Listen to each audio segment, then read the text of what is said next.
5 கோடி ரூபாய் நஷ்ட ஈடு கேட்டு மான நஷ்ட வழக்கு தொடரப்பட்டிருந்த நிலையில் நடிகர் சிங்கமுத்து பதில் தர ஆணை பிறப்பிக்கப்பட்டிருக்கிறது. அண்மை செய்தியை பார்த்து வருகிறோம். வழக்கின் விசாரணையை 2 வாரங்களுக்கு ஒத்திவைத்திருக்கிறது நீதிமன்றம்.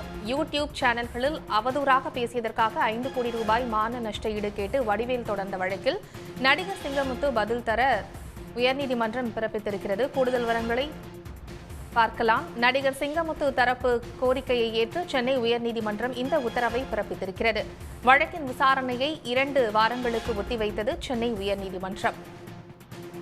யூடியூப் சேனல்களில் அவதூறாக பேசியதற்காக 5 கோடி ரூபாய் மான நஷ்ட ஈடு கேட்டு நடிகர் வடிவேல் தாக்கல் செய்த வழக்கு இன்று உயர்நீதிமன்றத்தில் விசாரணைக்கு வந்தது. நடிகர் சிங்கமுத்து 2 வாரங்களில் பதிலளிக்க உயர்நீதிமன்றம் உத்தரவு பிறப்பித்திருக்கிறது. கூடுதல் விவரங்களை செய்தியாளர் ரமேஷ்குமாரிடம் கேட்கலாம்.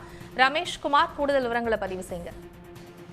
நிலம் வாங்குவது தொடர்பாக ஏற்கனவே நடிகர் வடிவேலுக்கும் நடிகர் சிங்கமுத்துக்கும் இடையே ஒரு பிரச்சனை இருந்து வந்தது. இந்த நிலையில பல்வேறு யூடியூப் சேனலுக்கு நடிகர் சிங்கமுத்து அண்மையில பேட்டி அளித்ததாகவும் அதுல துளிக்கூட உண்மையில்லாத பல பொய்களை கூறி தரக்குறைவாக தன்னுடைய மதிப்பை குறைக்கும் வகையில் தரக்குறைவாக பேசியுள்ளதாக குற்றம் சாட்டி நடிகர் வடிவேல் சென்னை உயர்நீதிமன்றத்தில் மான நஷ்டஈடு வழக்கு ஒன்றை தொடர்ந்திருந்தார். அதுல தனக்கு பொதுமக்கள் மத்தியில நட்பெயருக்கு களங்கம் ஏற்படுத்தியதற்காக 5 கோடி ரூபாய் மான நஷ்டஈடு வழங்கும்படி சிங்கமுத்துக்கு உத்தரவிட வேண்டும் என்றும் கேட்டுக்கொண்டிருந்தார். அது மட்டுமல்ல, தன்னை பற்றி அவதூறாக பேசுவதற்கு சிங்கமுத்துவுக்கு தடை விதிக்க வேண்டும் என்றும் கேட்டுக் கொண்டிருந்தார். இந்த வழக்கு ஏற்கனவே கடந்த முறை விசாரணைக்கு வந்தபோது மனுவுக்கு பதிலளிக்கும்படி நடிகர் சிங்கமுத்துக்கு உயர்நீதிமன்றம் உத்தரவிட்டிருந்தது. ஆனால் அதுக்குரிய பதில் இன்னும் வரவில்லாத காரணத்தில் வழக்கு இன்று மீண்டும் நீதிபதி டிகாராமன் முன்பு விசாரணைக்கு வந்தபோது நடிகர் சிங்கமுத்து சார்பில் ஆஜரான வழக்கறிஞர் இதுல மனு தாக்கல் செய்ய அவகாசம் வேண்டும் என்று கேட்டுக்கொண்டார்.